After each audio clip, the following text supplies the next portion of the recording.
Welcome, everybody, to WagerTalk Today. I'm Lawrence. Prez and Teddy covers is my co-host. We've got a wonderful show lined up for you today. We got Ralph Michaels with us and Art DiCesare as well. And we got Teddy's big game breakdown.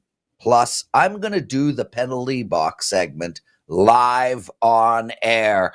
Teddy covers, how are you, my friend? I'm doing just fine today, Lawrence. Yourself?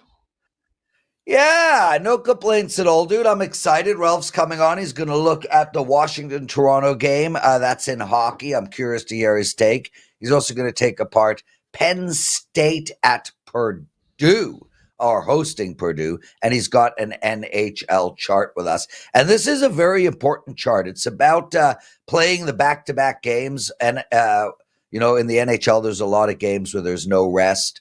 So let's get it going, brother. Ralph Michaels, welcome to WagerTalk Today. How are you, my friend? Nice to see you, dude. Hey, guys. Very excited. It's my birthday week, and we're going to have a special at the end of this segment. And if I could do half of what Marco did on his birthday week special, I will be ecstatic. Yeah, high expectations are the bane of happiness, Ralph. So let's go with 10% of what Marco did, and then it'll all be gravy from there. Okay, so we talk a lot about, and I complain a lot about how, oh my God, I went 1-1 for my clients or 0-1 for my clients, but I won my 5 free picks. Damn me. Well, last night was the opposite. I had a winning night for my clients, and every single pick that I even thought of in my head lost. I loved Toronto last night. I thought it was a good spot for them. They lost 3-0. They didn't show up. Ottawa looked outstanding. I also loved the New York Rangers last night. That didn't go well at all. So now we have Toronto off of a loss with no rest, playing a Washington team that has exceeded all expectations. Ralph Michaels, how do we bet this game? Now, full disclosure, I can maybe name 10 NHL players. I know Ovechkin. I know a few of the goalies. But there's so many situations that I've been very selective and had great success. This is an actual client release tonight. It's Washington minus the 128 against Toronto. First off, we have a very unique scheduling situation. As you said, Prez, Toronto, back-to-back games, days, no rest. Washington with 3 days of rest. When I go to the database and you look at home favorites of minus 125 or higher with a winning record, playing with rest against a foe with no rest and a total of 6 or higher, those games are 281 and 94. That is 75%.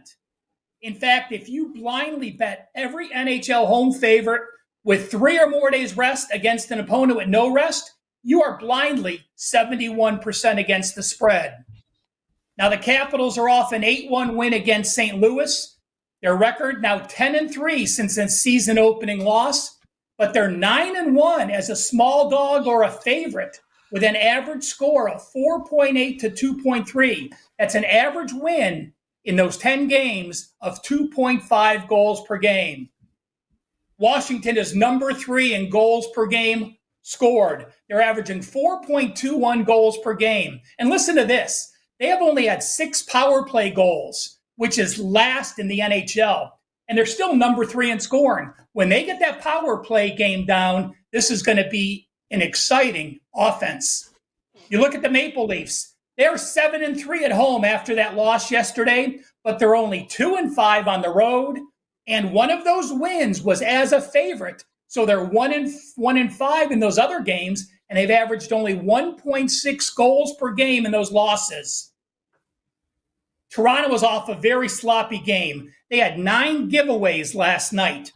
When Washington is facing a team that had at least 9 giveaways in their last game, they are 14-1, and they're averaging 4.9 goals per game. They take advantage of those mistakes, and teams off a game with 6+ goals versus a team with no rest and off a shutout loss. It doesn't happen very often. Since 2006, those teams are 19-4.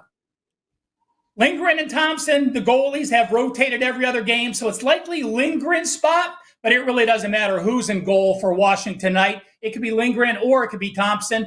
Give me the Capitals minus the 128. I think it's up to 130 at this point. Yeah, I'm seeing 135s and 140s right now on the WagerTalk live odds screen. So the markets certainly agree with your assessment of this ball game. Ralph, at the beginning of your analysis, you talked about an angle, and you said when the total is 6 or less, that it's been very strong.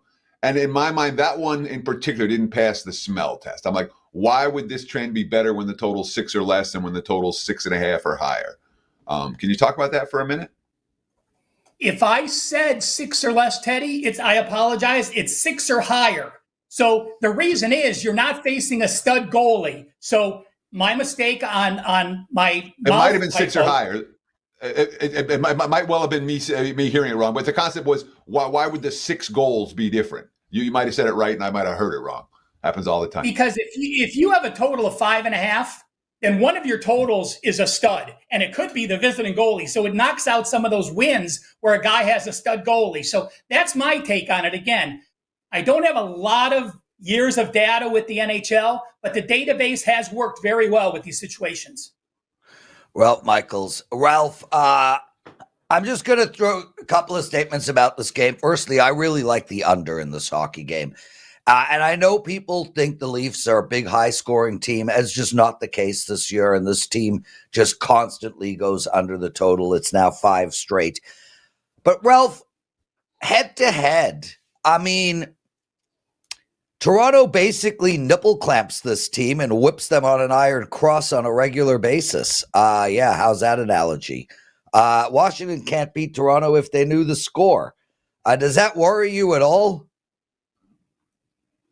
Again, you're taking it to another level, Prez, and I'm going to just be honest here. I haven't looked at how teams do in a series when you get to a new season or a next. I do look at series versus series if you are in the same in-season records, but going from one season to the next, I don't put that much weight into that. Fair enough. Ralph Michaels joining us, everyone. Exclusive handicapper at WagerTalk and one of the best guys around. Teddy, I just woke up a few days ago to an envelope in the mail, and it had a pen. It must have been from Ralph Michaels. So, Ralph, much appreciated, brother. Okay, so Saturday we got Penn State. They're -4 touchdowns and a hook. You like them here? I do. You look at Purdue, and with Purdue, you have the situation where they are a team that's starting to play a lot of young players. They're a team that has got beaten brutally against the toughest foes. Let's take a look at Purdue's top 3 opponents this year. They lost to Notre Dame 66-3. They lost to Oregon 35-0. And they lost to Ohio State 45-0. That is a combined score of 146-3. Well, why is Penn State such a big favorite? Well, Purdue is number 127 in points per game offense, 129 in points per game defense. On the opposite side, Penn State is top 8 in yards per play diff on both offense and defense. Purdue won their opener against Indiana State, but since that time, they're 0-8 straight up, and they're 1-7 against the spread, and they failed to cover those games by 13.9 points per game. If you're worried about laying this number, I went back to the database since 2008. Big Ten away favorites of 22 and higher are 29-13, 69% against the spread. When you have a team that is a home dog of 3 or more, that is off a shutout loss, and we're in the second half of the season, game number 6 and later, those teams only 15-31, 32% against the spread since 2012. And if you have a conference home dog of 14 or more that has lost at least 7 straight games, those teams are 28% against the spread since 2014. And I went back even further. If they're 17 or more against the spread, plus 17 or more, they are only 3-14, 17.6% ATS. Oh, yeah, by the way, when Penn State is an away favorite of 4 or more, they are a perfect 10-0 against the spread, covering by 12.9 points per game. James Franklin not afraid to run up the score. Purdue going to the youth movement. I don't mind laying this big number with the Nittany Lions. So I'm certainly not going to try to make a case for Purdue. All right, when you talk about bottom feeders in college football, Purdue's up against it, and it's clear they're not likely to play a whole lot better this season. But when we look at Penn State, they haven't really been a blowout team. I mean, this offense has scored more than 35 only once all season. They're not getting quick strike touchdowns. They're not putting drive after drive after drive together where they're having positive results. This offense, in my mind, has underachieved a fair bit. Are you worried at all that Penn State, the only team they scored more than 35 against all year was Kent back in September? Are you worried at all that the Penn State offense just isn't potent enough to cover more than 4 touchdowns? Well, Teddy, the only team they've played worse than Purdue is that Kent State team you talked about. You look at the schedule they played. They played a very tough schedule. They're number 16 in the country. At West Virginia is not easy. Illinois, not easy. UCLA slows the pace. USC, they had 518 yards. They struggled a little bit with -2 turnovers. And then Washington, they had 35 points and 486 yards. So I think it has a lot to do with the competition they played. But they went on the road. They scored 33 at USC. On the road at Wisconsin, scored 28. On the road at West Virginia, scored 34. So that puts it in the range that when you take a big step down in the class of competition you're playing, I do feel comfortable with their current performance on the road and who they played, laying this number against this foe. Ralph Michaels. Ralph, your chart. Let's get, before we get into your chart, let's do some promotion. Firstly, happy birthday week for you. I hope it's a wonderful week and you feel a lot of love. Let's get into your promotion first, then we'll go straight to your chart. Well, I want to tell you this. Hopefully you took care of Marco's birthday promo last week. But since I am younger, smarter, and better looking, you're only going to pay $61 versus $63 for Marco. So you're getting a much better deal as it's my 61st birthday. So add that in. It's a great week to do it. I will have a 5% on Saturday, and it looks like I'm going to have 5% on Sunday. Those 2 plays are $70 alone, but you're getting 7 days, all access, $61. Join and help me celebrate my 61st birthday. I truly appreciate it.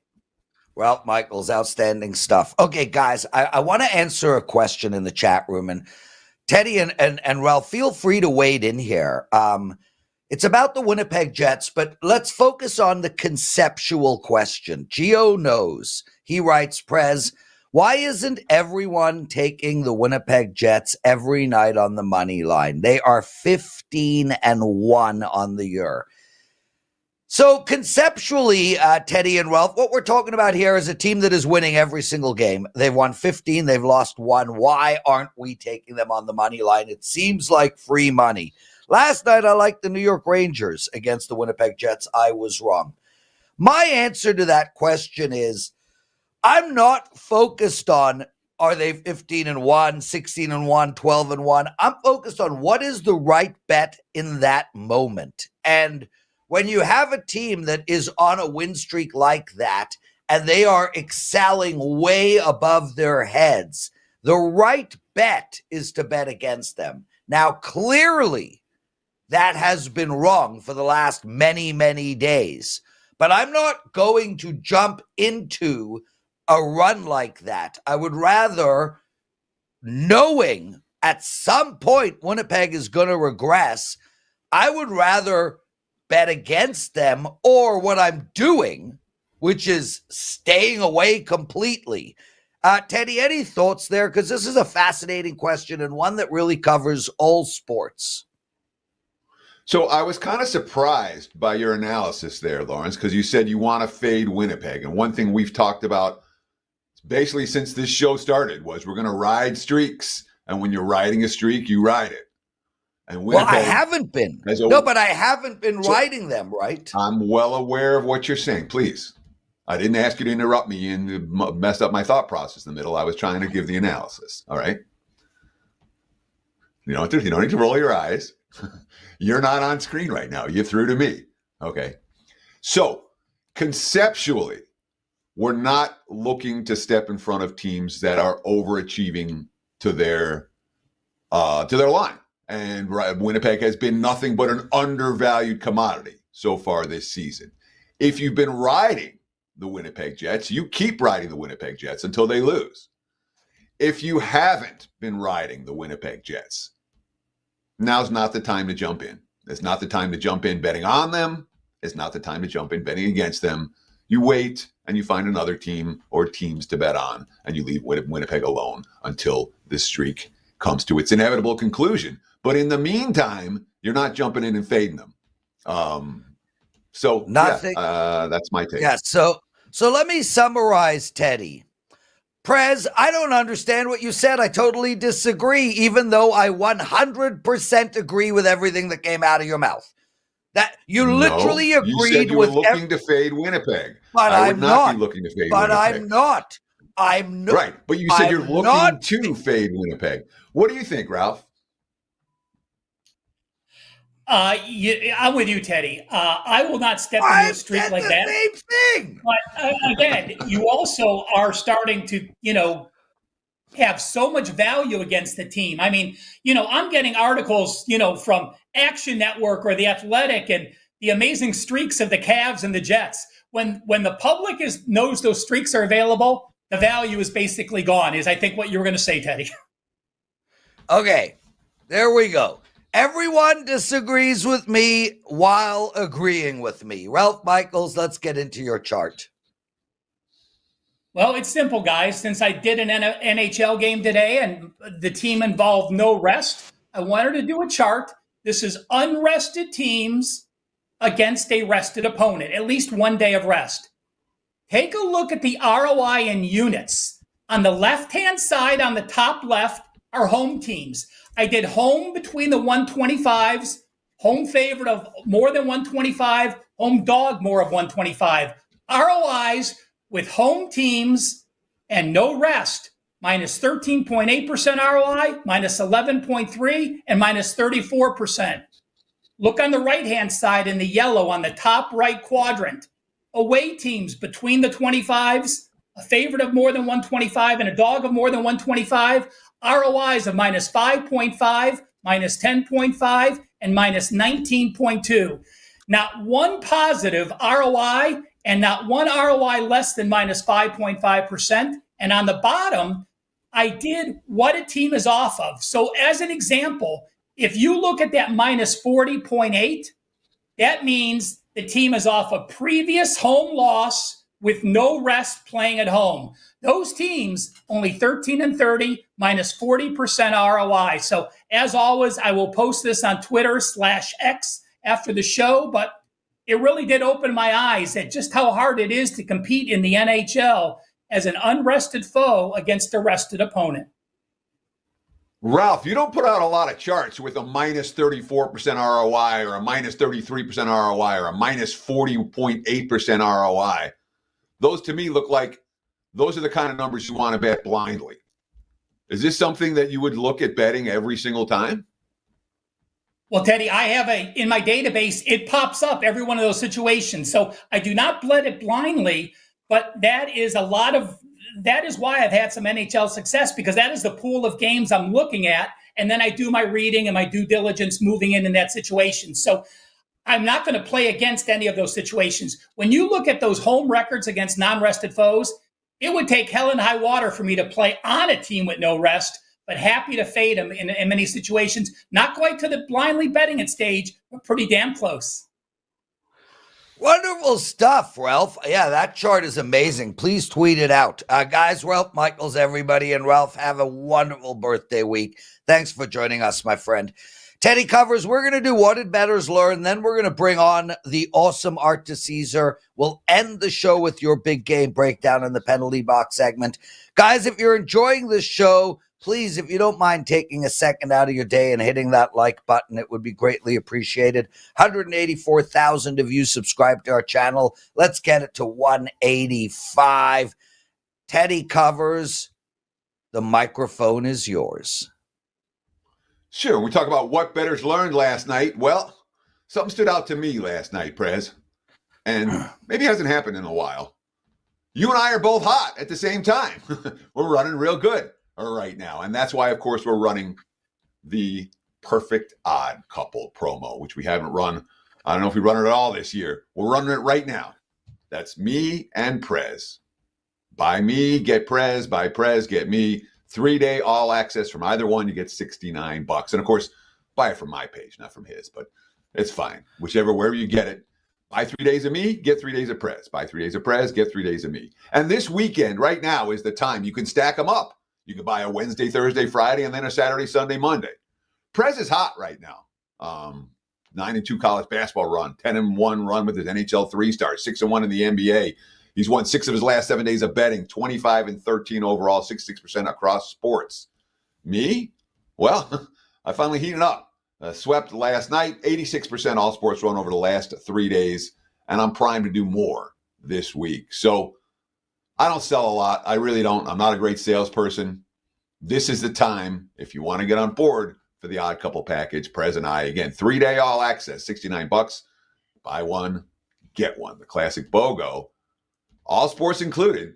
And of course, you can show your support for this show with this purchase. So thank you for getting on board. Yeah. If you choose to, it's a great opportunity right now for Prez and I with the buy one, get one. And that's available on both of our home pages. No promo code needed. So good to be hot with you, Prez. At the same time, I'm glad we're able to run this offer. Yeah, and Teddy, look, you mentioned how hot we are, and I mean, yeah, we're beautiful. Sizzling. Don't have a change. Well, I know that.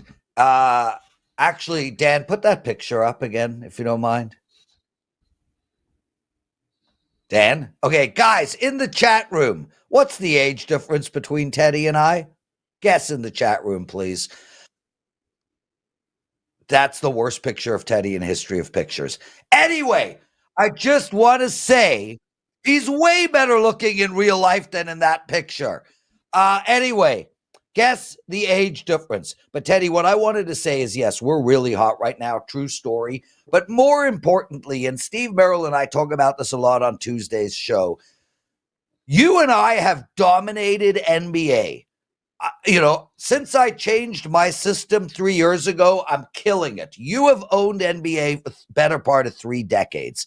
College basketball, you and I have dominated college basketball. So this isn't like hey, out of the blue, we had a winning night by our plays. This is, hey, we really know what we're doing in these sports. NFL, college football, NHL. You're going to get my NHL picks here. This is we are hot short term. We are hot long term.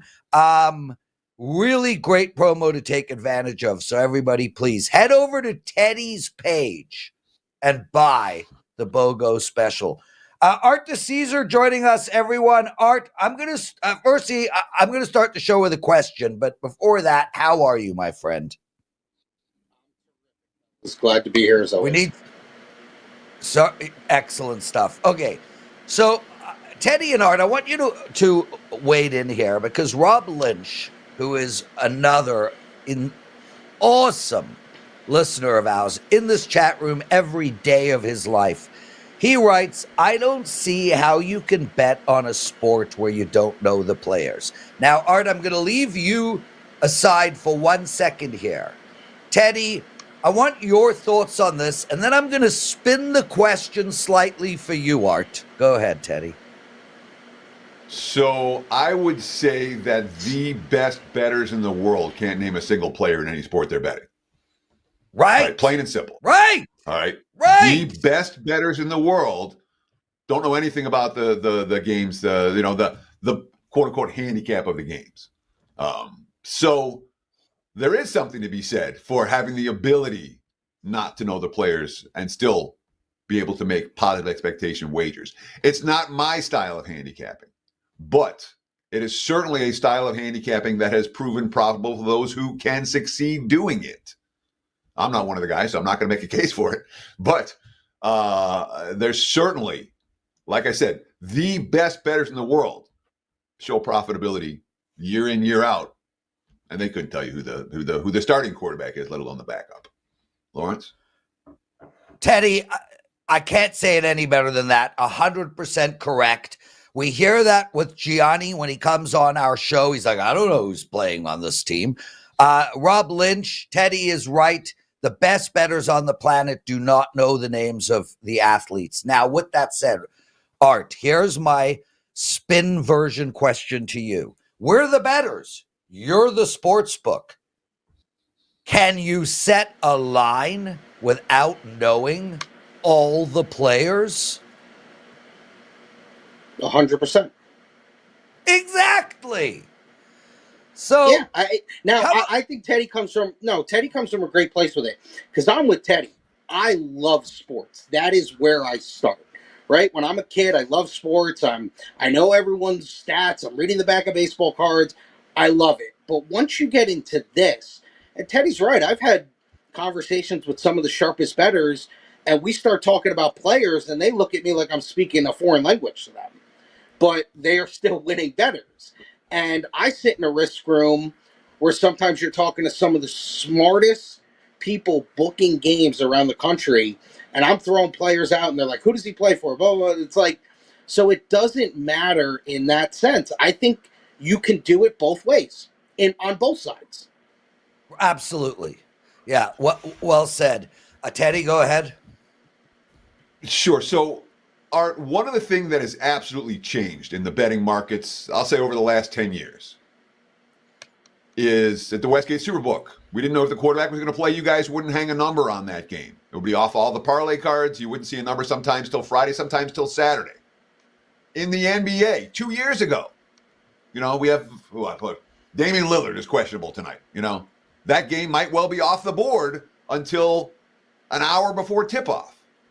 In the modern era, you guys are willing to book those games even without knowing who the quarterback's going to be or who, if this star player or that star player is going to play.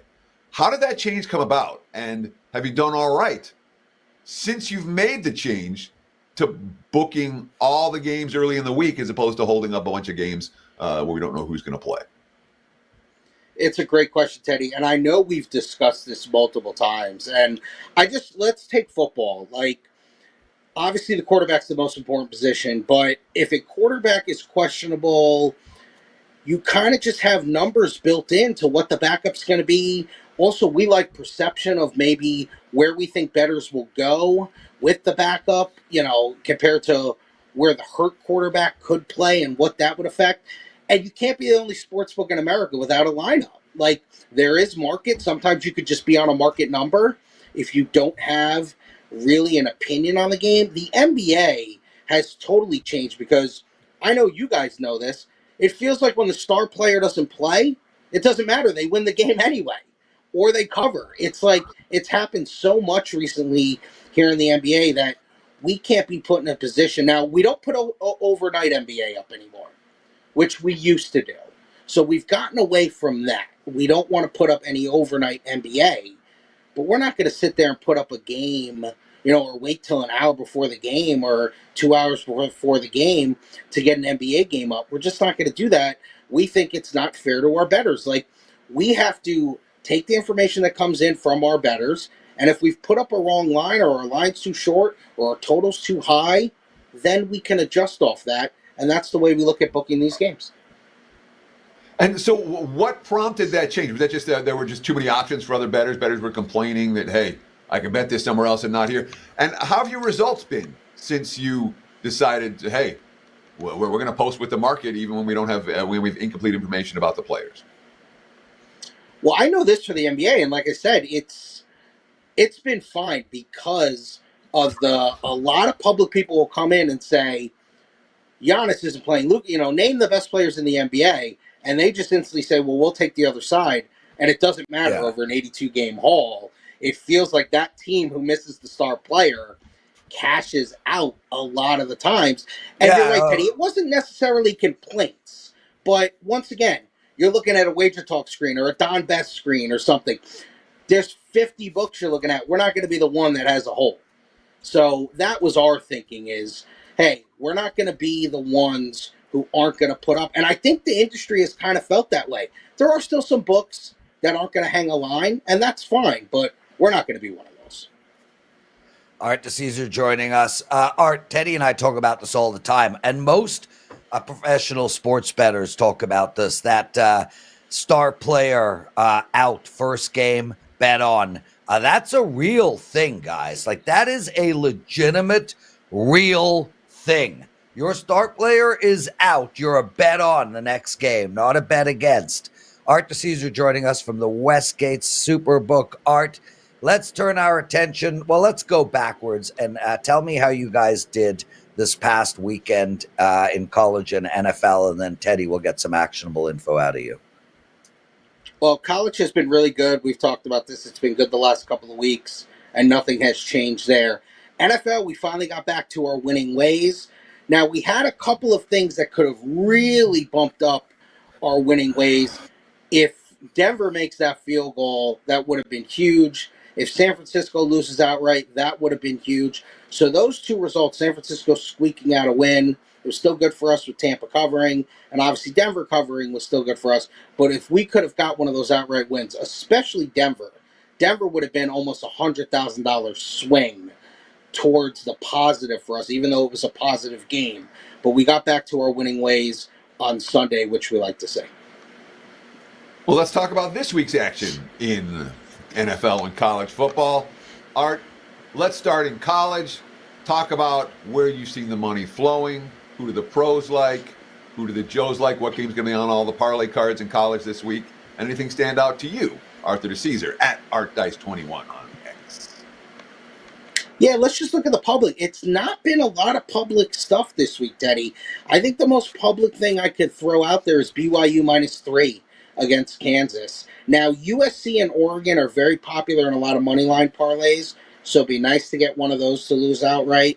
Probably more USC because I don't feel Oregon will lose, but if we could get USC to get picked off against Wisconsin, that would be huge. A lot of sharp stuff has come in. Look early in the week, like games like tonight, we've seen some support for Akron at +15. We've seen some over in that Kent State, Miami, Ohio game, 46.5 to 47. On Friday, some UCLA support at +4. They're at Washington. That's now 3.5. Now when you go to Saturday, Texas A&M seen a lot of under money. It was 55.5, now 54. Florida has seen money as well, sharp, +5 against LSU. That's now 4. Cal -7 at home against Syracuse. Sharp money's pushed that up to -8. Maryland sharp money, -4, -5. Now -6 against Rutgers. And then early this morning, we saw a lot of sharp money push SMU -17.5, all the way to 19.5 at home against Boston College. SMU Mustangs taking sharp action against BC in college football on Saturday, says Art DiCesare from the Westgate Superbook at ArtDice21 on X. And Art, that's a great rundown of what's going on in college. Anything stand out to you? Do you like? Have you made any bets this week in college football?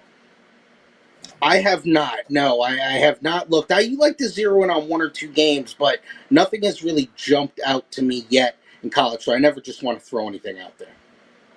Sure, I would much prefer you say no. Then yeah, I'll give you a half-assed answer. I'm always like, if the answer is I don't know, it's I don't know, and that's fine. Let's shift our focus to the NFL for Sunday, and the same basic question: who's the pros like? What game's on all the parlay cards that the public's falling in love with, and anything stand out to you, Arthur DiCesare? Couple of things. Obviously, you got to start with the Thursday game, and it's a good one. You got a real big divisional matchup. NFC East basically is going to be who's going to control the division.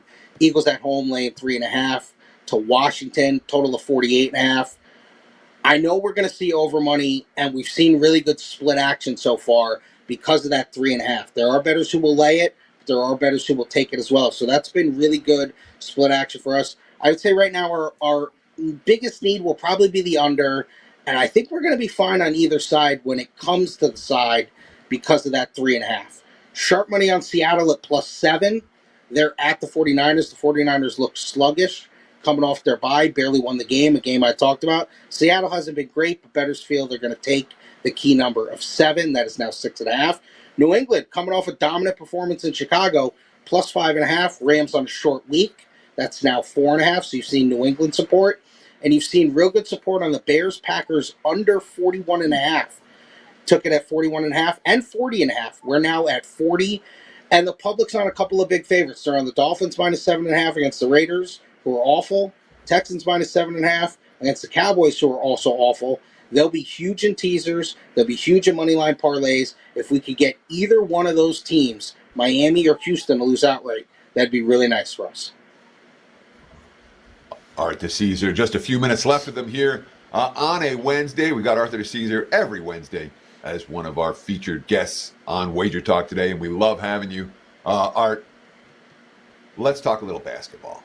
How's the college hoop season started for you guys? You winning? You losing? The wise guys punching you in the nose every night? Talk to me about college hoops. Are there any teams in particular that have been good or bad for you in early season play, and anything stand out on tonight's college basketball card? Absolutely. I got a couple of sharp plays that I could throw out there. But college basketball, Teddy, has been really good for us. We had a really nice weekend, a really nice Friday, Saturday, and Sunday, where we're returning 3 to 5%. And, it's funny. I'm obviously under the tutelage of guys like Jeff Sherman and Ed Sammons who've been doing this 30, 40 years. And they're like, wow, for us to be almost break even or a little bit up in college basketball early in the season is a good sign. Because obviously early in the college basketball season, not that you get destroyed, but you give a little bit away because you don't have a lot of public money in there yet. So that's been a good sign for us. When you look at the college basketball today, they laid Tulsa -8. That's now 10.5. They laid Nevada -14.5. That's now 16.5. A lot of sharp money on the under in the UMass game. 148.5, 146, now all the way down to 145. So they hit it twice, and they took a dog. Coastal Carolina +19.5 against NC State. That's now 18. Art, we spoke at the beginning of the show about the Winnipeg Jets. Are people stepping in front of them right now? What kind of bets are you taking on their games? Was everybody on the Rangers last night, or are people just walking up to the counter and blindly betting the hottest hockey team in generations? Well, the public is going to lay a short price with the Rangers. When you see a good team like the Rangers at home laying $1.25, $1.30, you will see that. But, Prez, I take it from a different angle. I get the whole you don't want to step in front of a hot streak or anything. I'm looking at it more from a futures market. If you like Dallas or you like Colorado or you like Vegas or another team in the West, you know what I mean? Like, they're gonna keep pushing the Winnipeg price down, and maybe you'll get a little bit of value on a team in the West. Listen, it's a great start, but we know once you get into the NHL playoffs, it's a crapshoot. So maybe you can find some value on a team that you liked, and you might have missed a number. Maybe you get that number back or even better. Great point, Teddy. We've got just a few minutes left here with Arthur DiCesare from the Westgate Superbook. Art, before we let you go, I want to talk the association. How's NBA been for you in early season play? You guys getting beat up? You guys winning big? You guys breaking even? And talk about tonight's card, what you're seeing, what you're hearing. NBA's been fine for us, Teddy, and I will say this, with this NBA Cup thing, which, we're obviously new into a couple of years in here, we've seen some love on these groups. We put up groups like it's a World Cup. I'll say the biggest group love that we got was the Pistons to win their group outright at like 12-1. Obviously, they had a big win last night. Obviously, a little controversial, but a big win in their group. 4 big favorites tonight. Knicks, Celtics, Thunders, Cavs, all basically 9 to 15 points. We need one of them to lose outright. You see a lot of public people come in and bet heavy money line favorites in the NBA. 4, 5, 6, 7, 8 teams and just ride that way. So we need one of those big 4 favorites to lose outright. Art, what do you personally like in the NFL? And then we got to call it a show. I lean Cleveland this week. I like Cleveland in the spot. I know that the Saints came off the coach firing, which that was the move last week. We know that. But I like Cleveland. I think getting Cleveland +1, +1.5. I especially love them in teasers if you can find a 1.5 and get it to 7.5. But I think Cleveland's in a good spot to go into New Orleans and win that game. I think you're out of your mind. And I explain why. I explain why on the NFL presidential address, which went up late last night. 3,500 of you already watched. Check it out. Art, what do you got to promote? As always, guys, come down to the Westgate. Check us out. We still got a great app promotion running. You know, you come in, you're a brand new app sign-up person, man or woman, doesn't matter. You come in, sign up, bet 100, get 100. If you need any questions, need anything answered, ask for me. I'll give you all the information you need. And then check out the pricing, man. NBA -109 day of game. On Mondays, NFL -108. College football -109 running all week. So we always got a lot of good things going on. And as always, if you ever have any questions, you can reach out to me on Twitter, X, whatever you want to call it, and I'll answer any questions. Wonderful stuff, Art DiCesare, everyone. We still got more show. Teddy's big game breakdown in the penalty box segment. Teddy covers. What is your big game breakdown? Let's talk Maction for Wednesday night.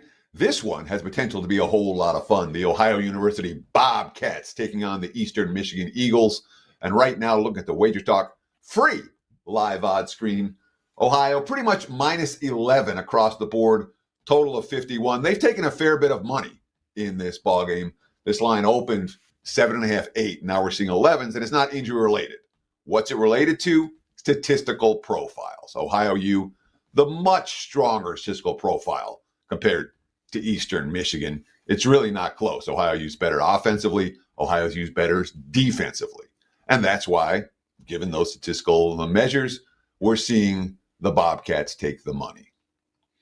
That being said, all right, stats are baked into the number. And the markets are like, look at these stats. Let's bet them more. What's not baked into this number is a track record from Eastern Michigan that's worth noting.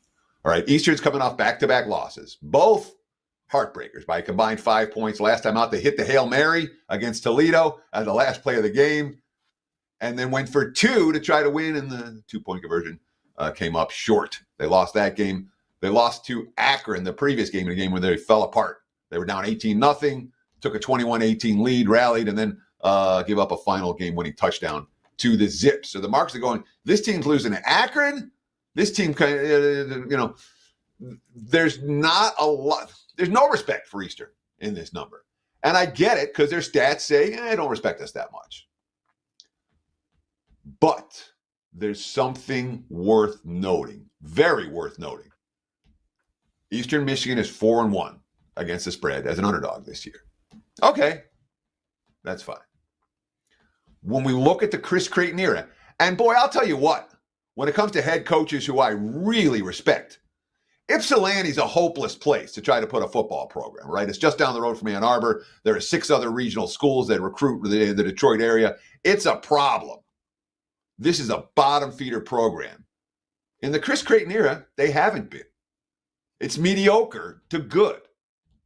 I talked about the record as underdog. They're 4-1 against the spread of dogs this year.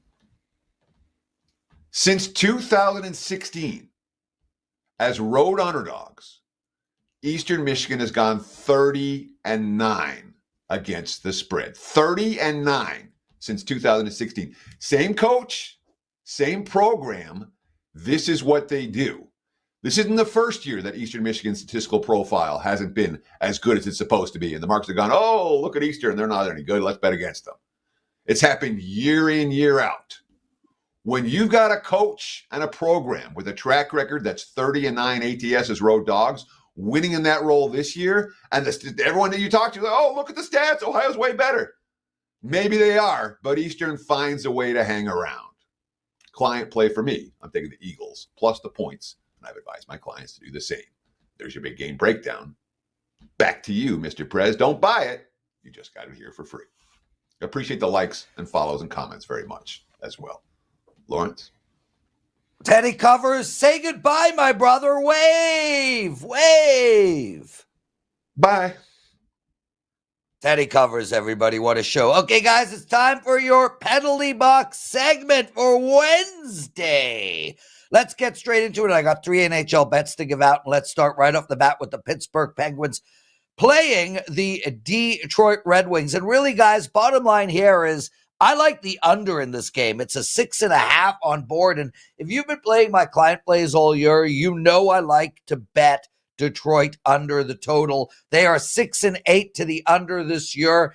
And you look at this Detroit team, and they've scored 1 goal in their last 2 games. 1 goal in their last 2 games.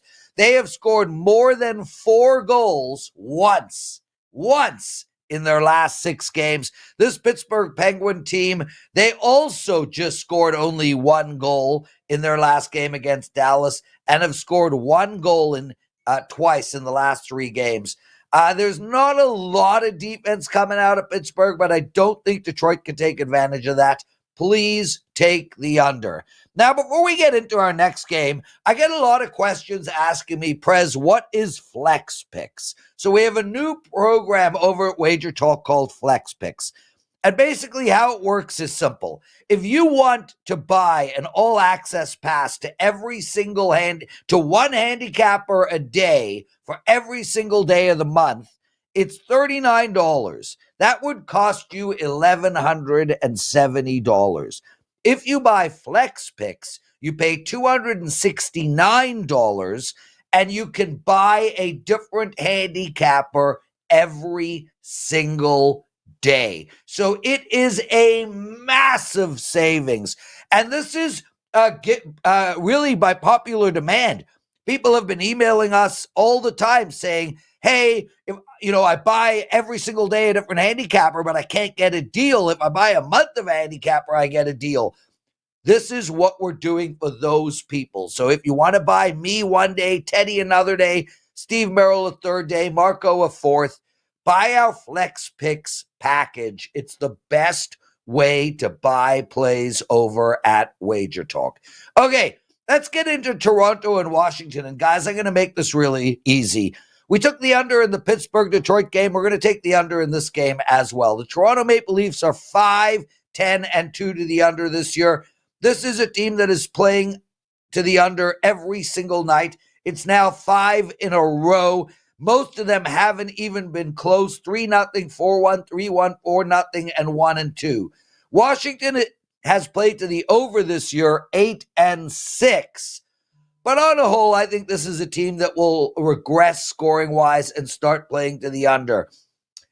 I really like the under in this game. This is the one play that missed my card, but it is probably my favorite bet that I am not making. Lastly, we got Carolina going into Utah, and I'm going to make this really easy.